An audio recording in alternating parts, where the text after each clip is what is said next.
Good morning, everybody, and welcome to a Wednesday morning edition of the Hannah Sports Podcast. It is March the 29th at 8:48 in the morning. Got a lot to talk about today and little time. So, Lamar Jackson. Headlines just came out this morning from ESPN that Lamar Jackson is frustrated by injury questions. Quote, let's get real. So, a day after he announced the trade from the Baltimore Ravens, he's back on social media, and he said, let's get real. I'd rather have 100% PCL than go out there and play horrible, forcing myself to put guys in a bad situation. Now, that's selfish to me. I was pushing back at those who suggested that he sat out against the game against the Bengals for not reaching a long-term deal with Baltimore. And then he added on top of that, I don't remember me sitting out on my guys week 1 versus the Jets to week 12 versus the Broncos. How come all of a sudden I sit out because of money in which I could have got hurt at any time within that time frame when we know the Super Bowl been on my mind since April 2018.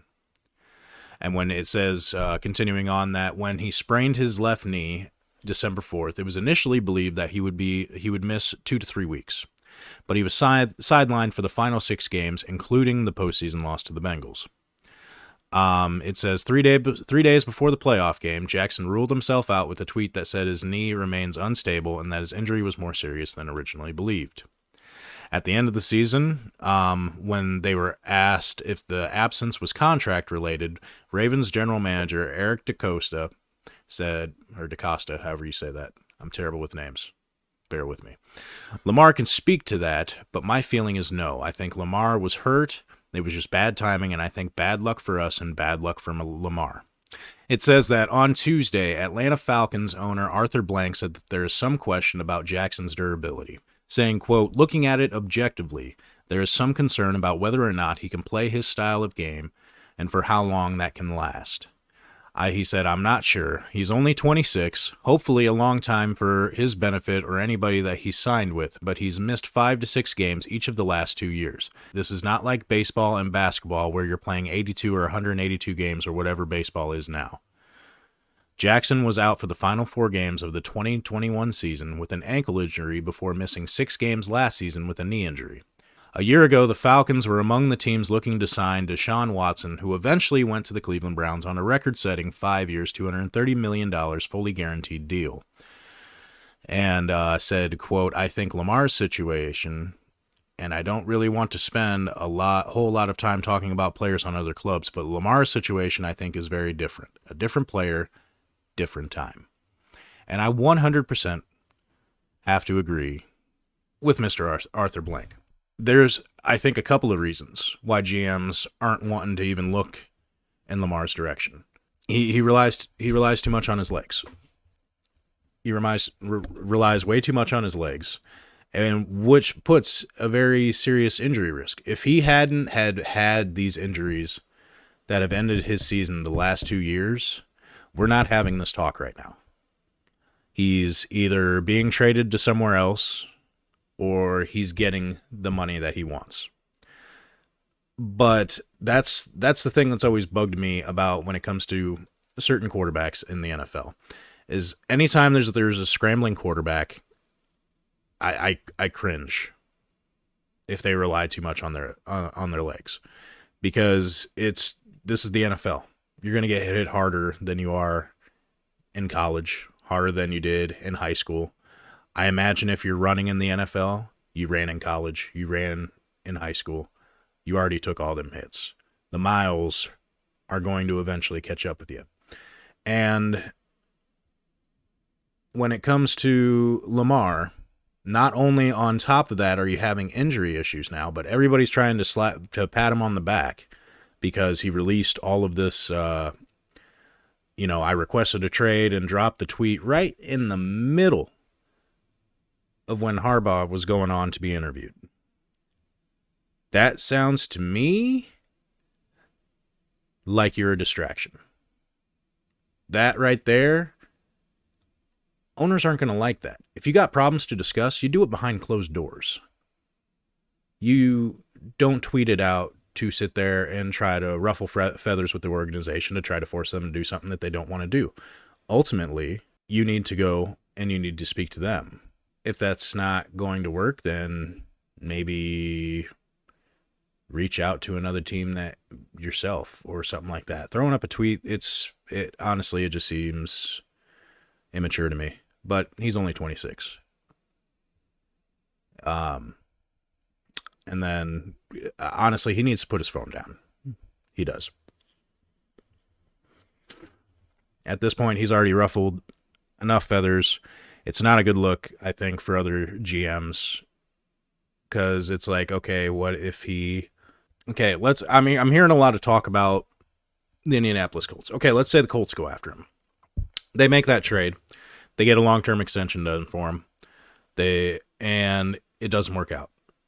It starts to fall apart. It's another Andrew Luck situation where he's just getting hammered. And he's injured again. He wants to get out of there. Indy doesn't want to let him go because they're all in on it, so they want to build around him. And he's like, I want to be gone. And so he's going to start hitting social media again. It's an ugly situation. It's now you have distraction now as a label under your name. Not a good look. I wouldn't go for him. I don't care how much I would need a quarterback. I would take my risk on somebody else that is not a scrambling quarterback, somebody who has not had injuries the last couple of seasons, somebody who doesn't rely so much on his legs, because when it comes to touchdowns through the air, since he came into the league in 2018 and passing touchdowns through the air, he is 15th.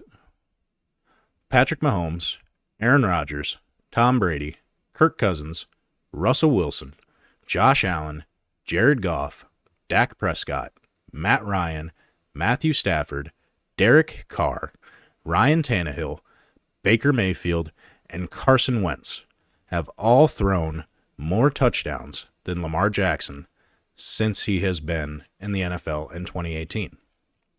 And some of these guys have been in even less games than Lamar and have thrown more touchdowns. Granted, they have more attempts, but that goes back to what I'm saying of Lamar's game relies too much on his groundwork. And the last 2 seasons, leg problems. Not good. Need to be more of a pocket passer if you're going to last in this league. Scramblers, I don't see them lasting long. Lamar, if you need to sit down and work it out, I think you need to do it behind closed doors with your team, because going forward now, I don't think anybody's going to give you the money that you want. And even if you don't have that much of an injury history, you now do, though, for the last 2 seasons. The NFL, and what I say about most sports leagues, is that's great. Former MVP, awesome. Everybody wants to talk about his record as a starting quarterback. Record is a team statistic. You also got Harbaugh as your coach. Hell of a coach. I am not giving Lamar Jackson all this credit for his record as a quarterback. That doesn't make a difference to me. But when it comes to all sports leagues, it's what have you done for me lately? The last 2 seasons, you haven't stayed healthy. Not a good look when you're trying to get all this sorts of guaranteed money. And when it comes to, like, Josh Allen has been on the field more games than you, has thrown way more touchdowns than you. Actually, he's only played 7 more games than you since you came into the league in 2018. Since Lamar has come into the league in 2018, Josh Allen has played 7 more games than Lamar. He's thrown, in those 7 games, he's thrown 37 more touchdowns. He's also ran for 14 more touchdowns. That man, on average, with his extension last year, he's going to be making slightly more than $43 million per season and $150 million guaranteed. That contract is not a bad one. I thought it was a good. I thought that was good for what he's done. What can you tell me about Lamar that makes you think that he deserves more than Josh Allen? Because to me, I'm from the outside looking in, he doesn't deserve more than Josh Allen. He deserves right around that ballpark, sure. And everybody, I've heard people make the comments about, Daniel Jones is going to be averaging $40 million. Doesn't matter. Doesn't matter. That was a dumb move by the Giants. Daniel Jones does not deserve, on average, $40 million a year.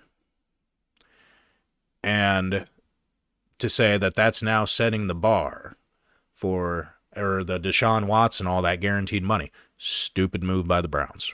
Stupid move by the Browns. Stupid move by the Giants. Not all GMs are that dumb. So all this guaranteed money that you're going for, everything that you're shooting for, it's not good. You're not going to get it. If he does get it, I think it's going to be another dumb move by a GM. You should have been humble. You should have taken care of things behind closed doors. You should not have gone to Twitter. And you need to take a step back and look at the bigger picture of things. You haven't been healthy, completely healthy the last 2 seasons. For you to be requesting all this guaranteed money and all this money per year, I'm a GM, I'm not taking that move. Too many risks. Too many risks involved. Now, next thing I wanted to talk about, the Commanders. The Commanders, from what I'm seeing in the headlines that came out yesterday, that it says that 2 groups submit $6 billion bids for the Washington Commanders. It says that the Josh Harris Mitchell Rails group, which now includes Magic Johnson, officially submitted a fully financial bid for the Washington Commanders that meets Dan Snyder's $6 billion asking price, a source told ESPN's Adam Schefter on Tuesday. Also, Canadian billionaire Steve Apostolopoulos, if that's how you say the name, because holy fuck, also has submitted a fully funded $6 billion offer for the Commanders. If either bid is accepted, the deal would break the previous record sale for a franchise set in August when a group led by Walmart heir Rob Walton bought the Denver Broncos for $4.65 billion. I get that people want to get the Commanders organization away from Dan Snyder. But what in God's name? Like, if we look at the Forbes list, okay? If we look at what these organizations are worth, according to Forbes, 22, the Sports Money 2022 NFL valuations. The current value of the Dallas Cowboys, $8 billion. Patriots, $6.4 billion. The Rams, $6.2 billion. The Giants, $6 billion. The Bears, $5.8 billion. Now, they currently have the Washington Commanders valued at $5.6 billion. I want to know how they got that. I want to know how that organization is worth that much money to be, if this deal goes through for $6 billion, for the current value or whatever, it's going to put them in top 5. Since I have been born, 1992, the NFL's worst records since 1992, since I have been born, the Washington Commanders are 7th on that list for the worst record, with a .423 win percentage. When it comes to losses, all-around losses, they are tied with the Jets for the 5th most losses in the last 30 years. 286. 286 losses. I mean, I guess do what you got to do to get the organization away from Dan Snyder, because he's just been burying that thing since he's took it over, but my God. Where money is going, it's insane. For the Washington Commanders, if that goes through for $6 billion, like I said, Magic Johnson is included in that. And Magic Johnson, he has fun. he has fun, and I hope he gets it, because I'd like to see what a group that involves Magic Johnson does with the Washington Commanders. That probably sounds the most interesting to me, and that is who I am rooting for to win. Get Dan Snyder out of football, been nothing but a menace, but his asking price is absolutely ridiculous for the output that the organization has had since I've been alive. It's just bad. Going to take a step away from football for a minute, and we're going to talk about the NBA. Headlines came out yesterday. Dwayne Wade, Dirk Nowitzki, Greg Popovich, Paul Gasol, Tony Parker, and Becky Hammon being elected into the Naismith Memorial Basketball Hall of Fame class of 2023. I haven't watched NBA since about, I want to say it was around 2011. I don't know, I just lost interest during that time when, honestly, I saw less defense, a lot more threes being thrown up, and it just wasn't the game that I grew up watching. Defense had to be a huge thing. And honestly, I see a lack of it. And that's why I can't stand to watch it, and a lot of calls that are being thrown just by brushing against somebody. I've seen a couple of those, and it's just not the game for me anymore. But these guys, I saw them play back when I was watching. And Dirk was probably one of my favorite players that was not a Chicago Bull. Growing up in the state of Illinois, I followed the Bulls from 1992 to 2011. Tried to watch every game that I could come across on TV when I had the time. Awesome to see these guys. And Becky Hammon make it into the Hall of Fame. Becky Hammon, I never watched the WNBA, but I knew her name when I was younger.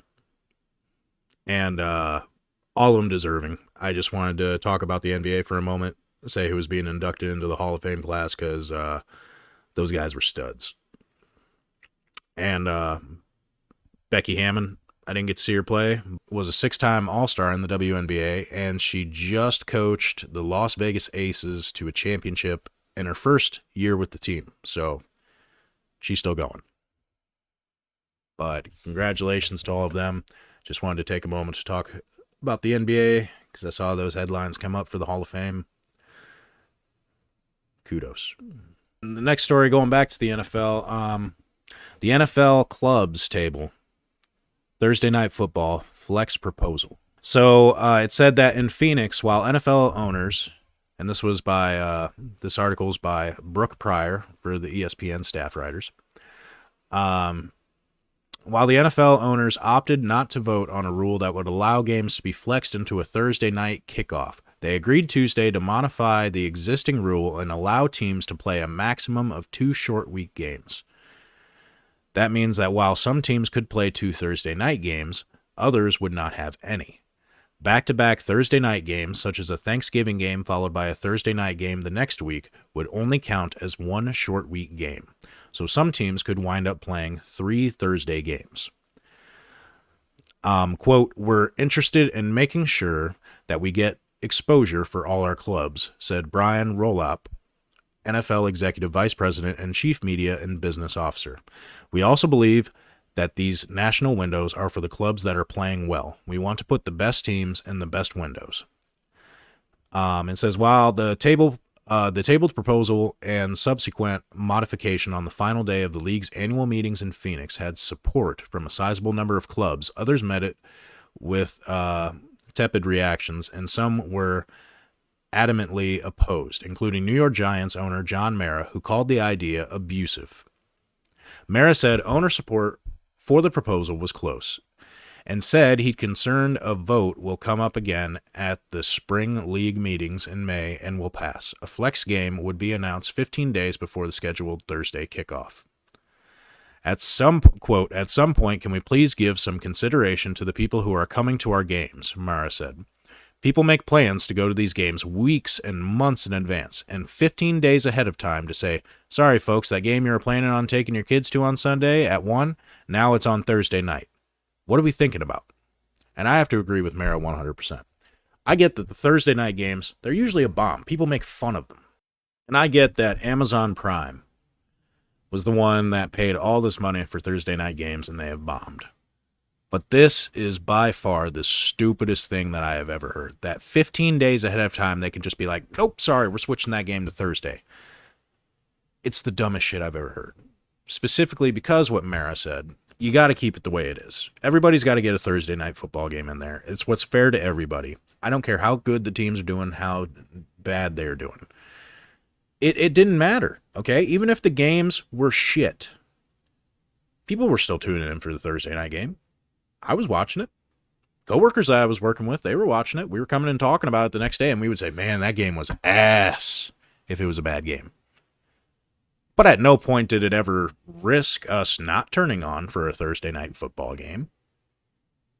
I don't know if viewership was down when it came to others. Didn't look up those kind of statistics, but I'm telling you right now, everybody needs a Monday night game. Everybody needs a Thursday night game. It keeps it fair for everybody in the league, and it keeps it fair to the fans. The idea of 15 days before going, done. This team is garbage. Hot fucking garbage. We're putting this game on. Stupid. Absolutely retarded. And it's going to cause a lot more problems than it's going to fix. But, NFL, you do you, because that's what you always do. And as far as during the last podcast, I did a quarterback list where I was like, if the season started today, who I'm predicting your starting quarterback's going to be and how much he's costing the cap per touchdown that he made last season. And I already got egg on my face because not only while I was doing that podcast, the Lamar Jackson information came out saying that he wanted to be traded. So I got the Ravens wrong already. And then the Falcons yesterday, the coach Arthur Smith said Tuesday that their second-year quarterback, Desmond Ridder, will begin the season as the team's starting quarterback. I said it was going to be Heineke, was my guess, and I've already been proved wrong. So I have already had egg on my face twice. So what I'm going to do is I'm probably going to wait to do those lists until after the draft, until probably we get closer to the season. But, yeah, I said that during today's podcast, I was going to do ranking the NFL running backs based on how much they're costing your team against the cap based on last year's production. We're going to wait to do that. We're going to wait to do that till I have a little bit of a better picture of who's going to be the starters when the season begins. Another article coming out yesterday. ESPN staff writer Rich Kamini said that Jets owner is anxious for team to finalize the Aaron Rodgers trade. After several weeks of pursuing quarterback Aaron Rodgers, New York Jets owner Woody Johnson is eager to finalize a trade with the Green Bay Packers, saying, quote, well, I think we're anxious. We're anxious. He told a small group of reporters Tuesday at the NFL's annual meetings. He said, I guess as we look forward, we're optimistic, but we have a plan, so we're willing to stick with our plan. And I don't think anybody is hyperventilating at this point. It says, Johnson, commenting for the first time on Rodgers, recalled the moment 2 weeks ago when Rodgers announced his intention to play for the Jets in 2023. Johnson said the reaction in the building was pretty high and everybody was pretty excited about having a player of that caliber. It's not a done deal, though. The two teams are in regular contact but haven't been able to agree on trade compensation. The Jets reportedly are unwilling to deal their 2023 first-round pick, number 13 overall, but Packers general manager Brian Gutekunst, however the fuck you say that name, indicated Monday that there are other ways to execute the trade without including the 13th pick, perhaps a sign that the two sides are inching closer. Johnson said there's no deadline from the Jets' perspective. Honestly, you got to get it done, but the Packers, I don't see how you have any leverage in that situation to make it.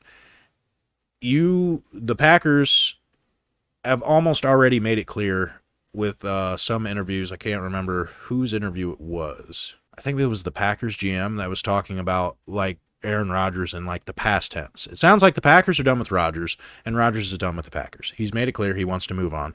The team sounds like that they want to move forward with Jordan Love. The Packers, I don't see how they have the leverage in this situation. And if you can send Aaron Rodgers to the Jets, it's going to free cap space, I think, to build around Jordan Love. It's the smart move to do. Get it done. I want to see Aaron Rodgers in a Jets jersey. You know what? I don't want to see him in a Packers jersey. I want to see him go to the Jets and then next year come to the Vikings, because that's the way it goes for Packers quarterbacks since I've been alive.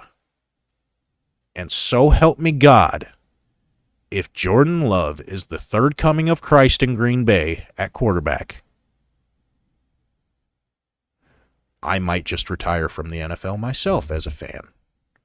No, it's not going to happen, but please, for the love of God, let the Packers be shit.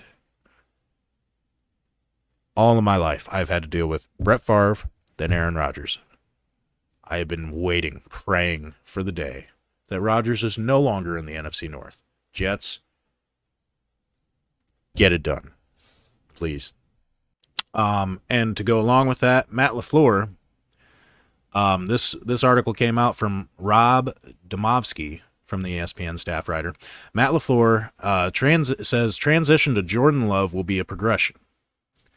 Aaron Rodgers, he is not, is what the article says. Matt LaFleur did his best to remind everyone when it comes to Rodgers' replacement, Jordan Love.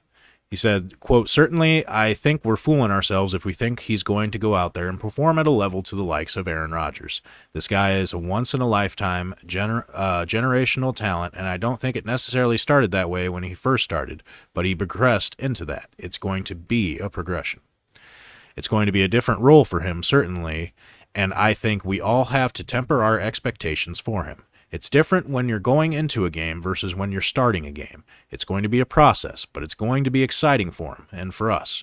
I don't think any quarterback can truly do it on their own in this league. It's going to be everybody rallying around him and trying to play at their best ability so that he can go out there and perform as good as he possibly can. Love has one NFL career start against Kansas City in 2021, and 2 games with extensive replacement time in the 2021 season finale and in last season's fourth quarter against the Eagles in late November. He will need much more work as possible between now and week 1. I hope he bombs. I really do. That's me speaking bias for my Vikings, but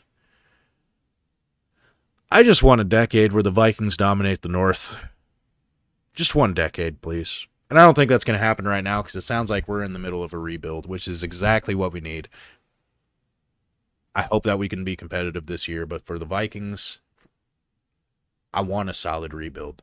I mean, it's cool. We got the new coach. We got the new GM. It sounds like, we're getting guys out the door who are costing us. We're getting our aged players out the door, which breaks my heart to see them go.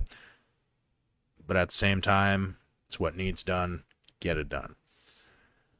I'm going to have to cut this podcast short. Unfortunately, my boy been complaining about his ear, so I got to go pick him up from school and take him to his appointment. So we will be back on Friday. Don't forget to, if you're on the YouTube side of things, if you want to comment, I love talking to people, talking sports. So if you would like to follow along, be sure to hit that like, or be sure to hit subscribe and hit the notification bell so that you know when I go live. I'm trying to keep it Monday, Wednesday, and Friday right now, subject to change. But Monday, Wednesday, Friday, that's what I'm hoping to do these podcasts. If I get a big enough following at some point, I'm thinking about taking these videos live. But for the most part, we're just going to keep it simple for right now. Keep it simple. If you're on Spotify, be sure to follow the podcast. And I will see you magnificent bastards on Friday.